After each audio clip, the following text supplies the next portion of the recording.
Hi friends, మీ బరంపురం తెలుగమ్మాయి. ఈరోజు mushroom and జీడిపప్పు కాంబినేషన్లో కర్రీ చేద్దాం. కావలసిన పదార్థాలు: మష్రూమ్ క్లీన్ చేసి కట్ చేసి పక్కన పెట్టుకున్నాను. జీడిపప్పు వాటర్లో నానబెట్టాను.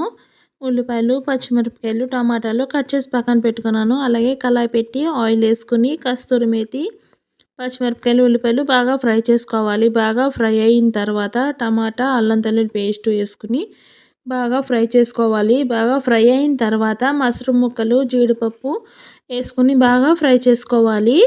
సరిపడినంత సాల్ట్, కొంచెం పసుపు వేసుకుని ఒక 5 మినిట్స్ ఫ్రై అయిన తర్వాత సరిపడినంత కారం, కొంచెం గరం మసాలా వేసుకుని ఒక 5 మినిట్స్ ఫ్రై చేసుకోవాలి. బాగా ఫ్రై అయిన తర్వాత సరిపడినంత వాటర్ వేసుకుని బాగా కలుపుకొని మూత పెట్టుకుందాం. ఒక 20 మినిట్స్లో కర్రీ రెడీ అయిపోతుంది. కర్రీ అయితే రెడీ అయిపోయింది. చాలా టేస్టీగా ఉంటుంది. ట్రై చేసి చూడండి. నచ్చితే లైక్ చేయండి, షేర్ చేయండి, సబ్స్క్రైబ్ చేయండి ప్లీజ్.